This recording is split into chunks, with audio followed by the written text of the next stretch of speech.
This is Becoming Inclusive from the Kaleidoscope Group, where we're thinking differently about diversity, equity, and inclusion for more empowered people at work. We're committed to real change, and that begins with real conversations. Welcome in. Hi, I'm Reggie Ponder, and welcome to another edition, another episode of Becoming Inclusive. As usual, I have my co-host here, Catherine Potts. Kat, hey, we're back again. I know. And we're with Kevin Strader, Client Services Manager. We've been trying to talk to him for a while now. Wow. We have. And I feel in some kind of ways, Kevin has been, yes, Reggie, I want to talk, but no, Reggie, I don't want to talk. But we finally corralled him and got him into the studio. So Kevin, welcome. Wow, it's truly an honor to be here. As they said, it's very valid. I'm sort of, the white whale of the KG podcast team. Almost impossible to get on the show. But you know what? Somehow both the Ishmaels pulled it off. We're really happy to have you. Seriously, because when we talked to you offline, We've talked to you about so many things that we could discuss here on the show. So the fact that we have you for this first one is going to be exciting. And then, of course, we already have you lined up in mind for some of the things that we've talked about to have you again. But to get started for today, one of the things that we've talked about is the language of DE&I, and really the ever-changing language of DE&I. That I start off the discussion like this, but I can't wait for you to get in here, Kevin. But when the diversity industry started, it was just called diversity. And for some reason, people felt like it really didn't capture what the goals were or what the outcome and the impact of diversity should be. Because diversity in and of itself says, hey, we have different folks. But for me, Kevin, the word diversity, it was inherent that we were talking about equity and we were talking about inclusion. Because if you just put me in the position and there's no equity and there's no inclusion, then it doesn't have the impact and it doesn't have the outcomes that we're looking for. So I didn't need us to define it with four more words. But I'm going off here. Let me see what your thoughts are on that, Kevin. Yeah, absolutely. I mean, there is a lot of validity to kind of where you're coming from. I think one of the most interesting things sort of about the etymology of the phrase diversity, equity, inclusion, the sort of slam of all of those things into one, is really looking at kind of what in general we're talking about. I think this discussion, a lot of times people, when they're talking about diversity, they're talking about representation. But I think the reason that we use diversity is because we're talking about representation more on like, are you involved? Do you represent the community you serve? Because it's more than just representation. There's levels of equity, inclusion, I would say, even within the word diversity. So it is interesting when we look at like where this work started. I mean, this is sort of a Doug Harris classic here. But, when he talks about the work right when it started and how we used to have conversations differently and how they've sort of evolved, I think we look at a lot of very interesting evolutions that were, all kind of worked through together. I think there's a lot of weird collaboration that sort of happened to land on where we are. And then it's sort of constantly evolving even from where we are now with diversity, equity, inclusion. Right. Yeah. And I kind of wonder too, because it's like, now we have the E, now we have the I. And I think there's kind of two sides to this coin a little bit too, right? Because yes, it's not a bad thing for it to evolve. I think it's good for it to continue to evolve as people's needs evolves and people want to be, people want to feel acknowledged, right? But I wonder too, does it kind of make it sort of this gray area, tangled area if we add all these letters, and then it gets us kind of distracted from what our ultimate goal is if we decide to get a little too technical, as time goes on and lose sight of, again, the goal that we all have? So, and I want to glob onto that one, Kevin. So inherent in equity and inclusion to me is the concept of belonging. Is that I want to belong to the company that I work with, inherent in that is that I want to be heard. But now it's going to be diversity, equity, inclusion, hearing, belonging. Do I really acceptance? Do I really need all of that? We're smart people, but we're not smart enough to understand that diversity doesn't mean just throwing some people of color into the pot. So you would think it's intuitive, right? But it's seeming that it's not. When you say when you're referring to, like, which part are you referring to as intuitive? Reggie. I'm saying that it's I guess it's because I'm African American, right?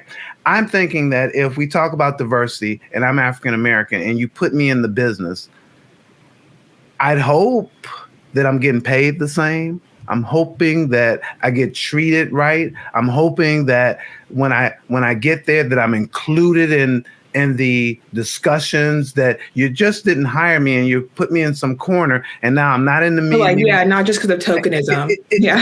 It seems to me that is inherent in the fact that we're saying you need some diversity, is that you don't need some diversity just to have the color. You need the diversity because that diversity is going to enhance the organization, but it can't enhance the organization if I'm not included, if I don't feel valued, if I don't feel like I belong there. So now I have to define it, and it just seems to me that as smart people, this is one of the places that we seem maybe not so smart.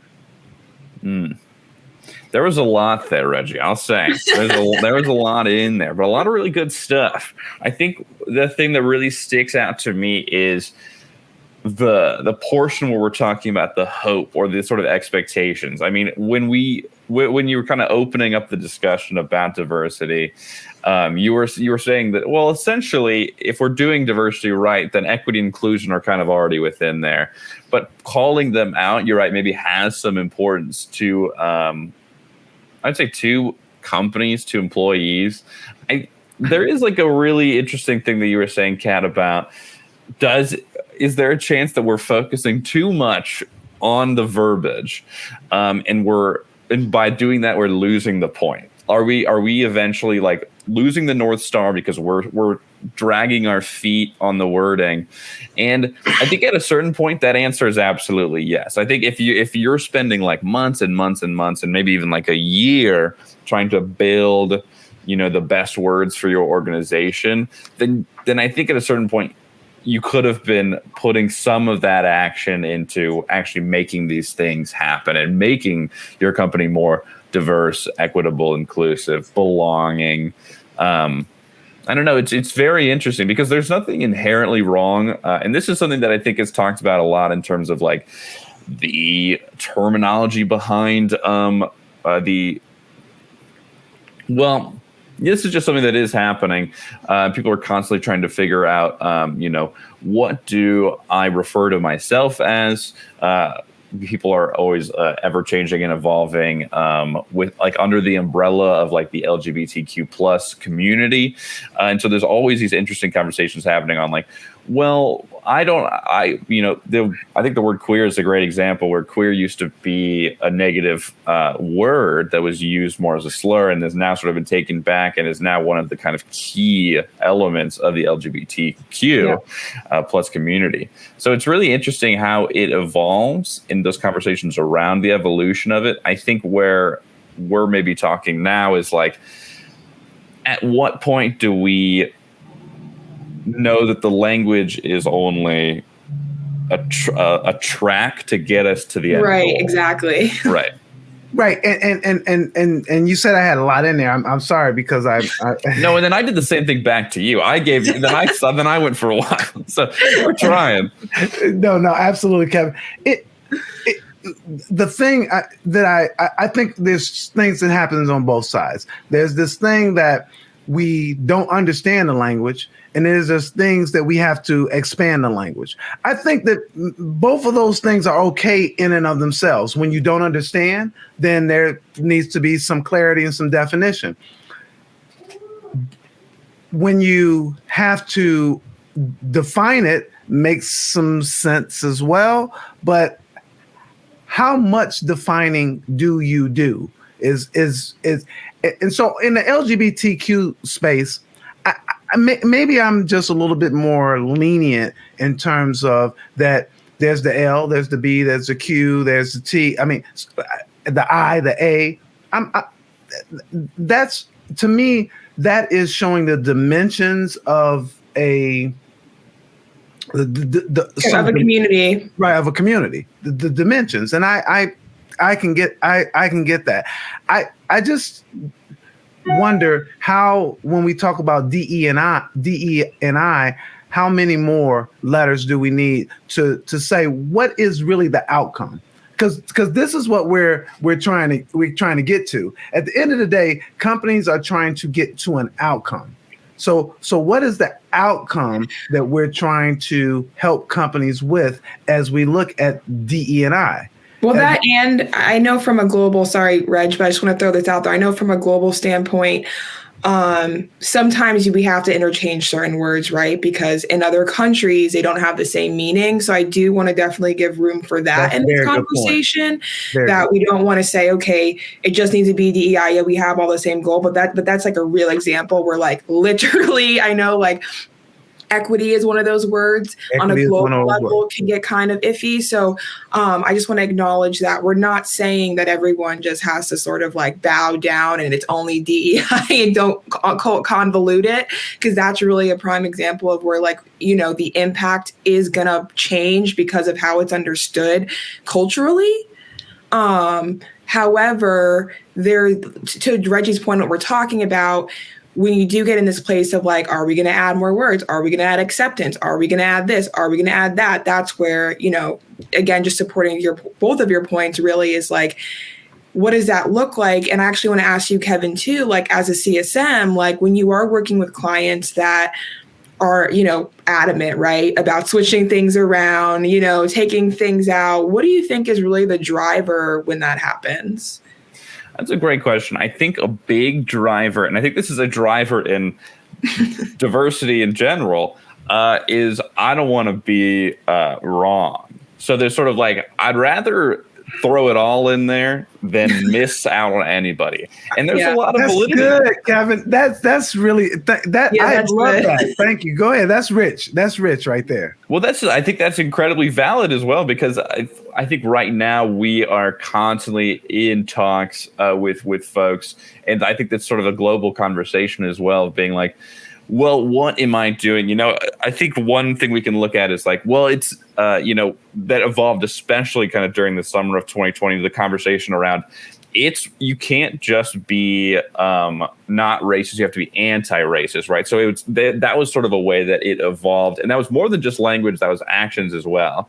But then, you know, that became part of the discussion. And I think we're seeing a similar discussion with this, where it's like, well, if I don't have belonging, then am I on the wrong side of history here? Have I done something wrong? So I think it is, and there's nothing wrong with that perspective, because essentially it gets down to the heart of it at the end of the day, which is like, I want to be doing the right thing. And that's good. As long as you're coming from that place. Like, I mean, that's one of the conversations we always have, which is like, what's one of the reasons you do diversity, equity, inclusion work? Do you do it because it's good for your business, or do you do it because it's the right thing to do? And both are valid answers. That's what we always talk about. Is like, you can choose whichever one and it works out the same, as long as it comes from that place. So I think with that all said, when you see the like, you know, acronym get bigger, and I don't care, throw as many words on as you need, I suppose, as long as you're doing the work to back it up. I think that's kind of maybe one of the big hinges of our discussion is like, sure, you know, is it super necessary? Maybe not, depending on your organization. But if you're spending a lot of time doing that versus doing the work, it's tough. It's tough. Here's the thing, Kevin, is that, and you talked about this before we got on, is that some people will accept one word over the other. So some people will say, hey, I'll take the diversity and inclusion, but the equity just doesn't work. I don't want to talk about that. Or I don't want to talk about diversity. And in fact, it's really interesting how you talk about the queer word. At one point in time, it was an absolute slur and it was a no-no to say, and it's been reclaimed. Diversity has in some kind of ways become a curse word for some people. When you say diversity, it really sets some people back in a way like, why do we need to talk about that particular word? So I thought it was interesting that you brought that up about how some people might say, I'll take these two words. I don't want to take that one. Speak to that a little. I mean, there is always there is sort of always the idea that, okay, if we have this word, if we have diversity present at our organization or whatever the context is of it, that we're making sort of like a political statement associated with that. And I think that's where some folks will lean away from it. And I think there's probably even more reasons of that I'm missing or forgetting on right now. But I think I missed maybe more of the entire question, Reggie. I just wanted you to talk. You had mentioned this whole thing that some people will accept some words and take out others. And I just thought that was an interesting perspective because I really didn't think about that you're right. Some people will say diversity and inclusion makes some sense to me. But that equity piece, almost even like Kat has said, we got to talk to Flora about the word equity, and it's like a no-no. Let's not talk about that. And in some organizations, I've heard many of our leaders say that when they think about diversity training or talking about diversity, that becomes an issue, just the topic of diversity. And you say, well, so they might call it something else, And I just thought that whole concept that you brought to the table was interesting. So I thought maybe you might have some additional words on that. Mm-hmm. Gotcha. Absolutely. Thanks. That helps kind of clarify. Man, yeah, like the biggest kind of element that I can think of in regards to the sort of picking and choosing the what's most appropriate for our organization. The biggest thing that I see come up in regards to that is always what's right, what aligns with kind of what we believe in. And then the other side of that coin is also like, if we say diversity here, people are going to get upset. So, and of course, if you run an organization or if you're any part of an organization, you don't want your people to be upset. So it would make sense that you would lean away from those things. But whatever you land on, I think this is like, again, we're trying to circle it back, we're trying to get it all together here. But whatever it lands on, I think as long as the work is being done in regards to like, hey, we're trying to get, an organization that looks like the community that we serve. Hey, we're trying to get an organization where folks feel like they can be their true authentic self here. We're trying to have an organization where people are paid for the work they do and not based on how they look or how they act. And that is the end goal. So in my mind, it's sort of like, I guess call it whatever you need to, as long as you're on your way there. That's what matters. Well, and another point you bring up that's really important too. It's like if you bring language to a group of people that doesn't connect to them, right? Then how sustainable is that impact going to be, right? So it's like if changing that verbiage is what's going to get people to have that aha or even pay attention versus check out because they're like, oh gosh, here we go. This is terminology is turning me off. That plays a huge role in people's commitment to that goal, right?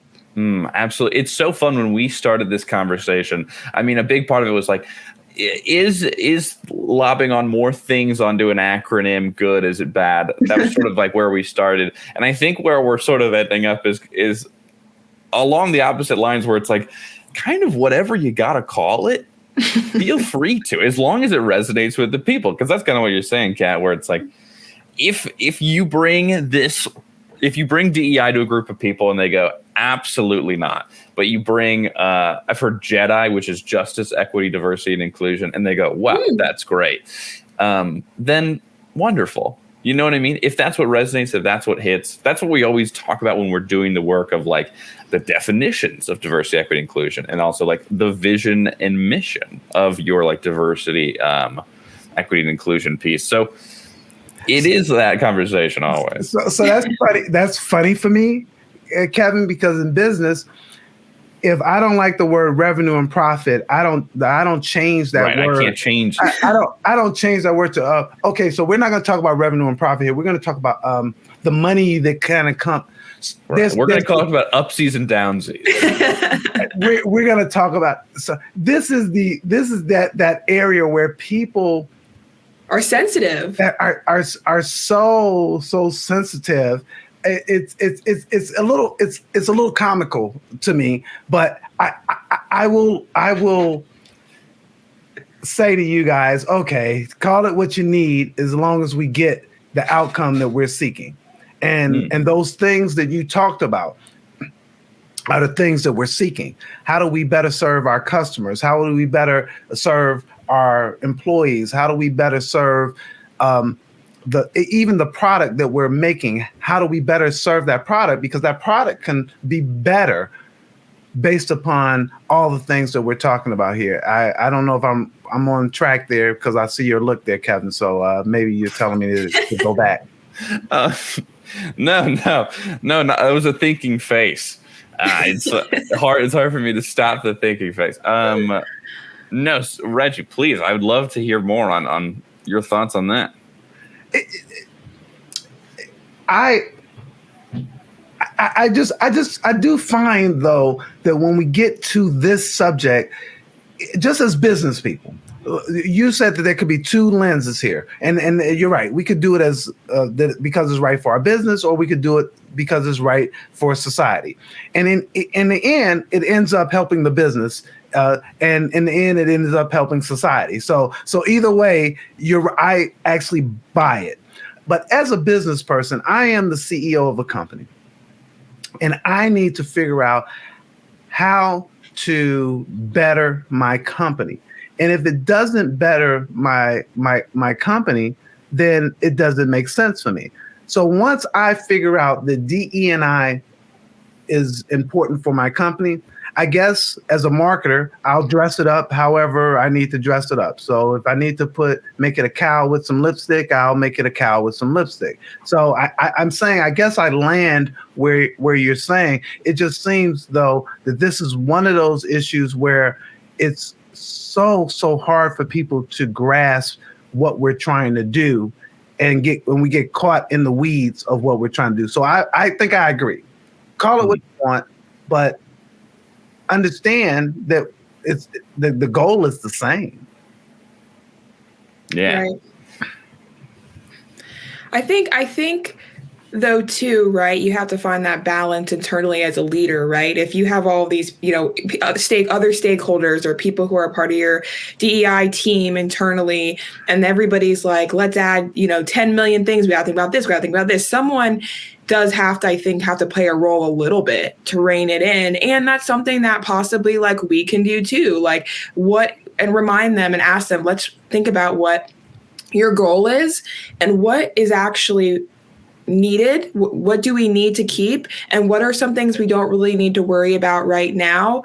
And we can kind of address those as we go along, right? So it doesn't get so convoluted. I think there's some process there too, because when you do start asking the opinions of other people and you do want that feedback, I do think to your point a little bit, Reggie, like you do have to rein it in a little bit. Like, yes, use whatever you want, but also be a little, be strategic. Don't just throw everything in there because you are just scared of a perceived consequence. Like, do be intentional. But I do think finding that balance isn't as easy as me just saying be intentional, right? Like it can be a little bit more complex than that. You both have thinking faces. Kevin has that thinking face on. I know you're both, Reggie and I both thinking. So, Reggie, you got something on that? That's beautiful. I mean, there's a lot of really good stuff in there. Yeah, I think, firstly, I think we could talk about this forever. And you can see that because we have so many opinions. What I'd like to do is kind of rein it in just a bit to see what are our conclusions or some learnings that people can take away. And maybe we'll have a part 2 of this and come back again. We're kind of nearing the end of time. So, Kevin, I guess I want to go back to you. And maybe you can give us some thoughts as it relates to people who are listening to our podcast as to are there too many words? Are there not too many words? Should we just be as flexible as possible? How do you see this just overall? Kind of recap it. You did give your opinion, but I kind of want to recap it as we kind of close the discussion. Yeah, absolutely. I think to kind of, try to sum up, a little bit of what we talked about and a little bit kind of about the origins of this conversation that we're having is we came into this with a lot of different thoughts around, hey, we're very much an organization and have been for years that have said, hey, we care about diversity, equity, and inclusion. And we believe in all 3 of those things. But at the same time, we're willing to work with people. We're willing to work with anyone who believes in the same ideals that we do, no matter kind of what terminology they use to accomplish those ideals. So that is where we come in. And it's like, if you're just diversity and inclusion, that's okay. If you're diversity, equity, belonging, that's all right as well. We're willing to work with you, and we're willing to make these, changes happen in this organization, because what you find out is that, and granted, there is customization that always happens in these things, but what you find out is that a lot of what we're doing is very similar to the work that we would be doing if you were a diversity, equity, and inclusion place, because we're trying to accomplish the same thing. We're on the same page. And if you got to make it unique to you, if you want to be, a company that sticks out, that's great. There's nothing wrong with that. But I think at the end of the day, we're all working towards that same goal. Incredibly important that we kind of just stay on that track and make sure that we land on where we're landed, stick to it, and kind of go ahead. Mic drop. Uh-oh, I've dropped the mic now. I got to bend over and pick it up. No. Kat has to pick that mic up because Kat, last thoughts. No, I think he summed it up well. It's just that's part of why we're here, where we all have that staying focused on that goal, how we get to that goal. Part of it is customization, meeting people where they are. And that's how we get from A to Z. It really is a journey. And, it's not for us to pick apart the language people want to use, right? Or what works. That's not our job, is to analyze or judge the language people want to use. That would be the complete opposite of what we're trying to do. So I just really support and piggyback on everything Kevin just said. And so I guess my last word will be this, is that we have to understand that there is the receiver, the person who's listening to that language, and then there's the giver, the person who's giving that language. Looking to have some definition around what the giver is saying is important, so that you understand if you guys are talking about the same thing. Sometimes you might say equity and you're really talking about equality. So having an understanding of what the giver is saying is very important.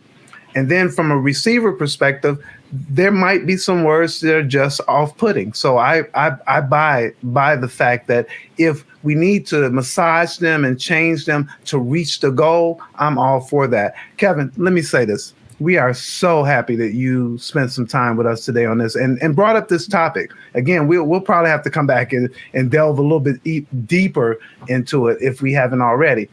Kevin, it is so great to have had you on the show. That is Kevin Strader, if you don't know, Client Service Manager of the Kaleidoscope Group.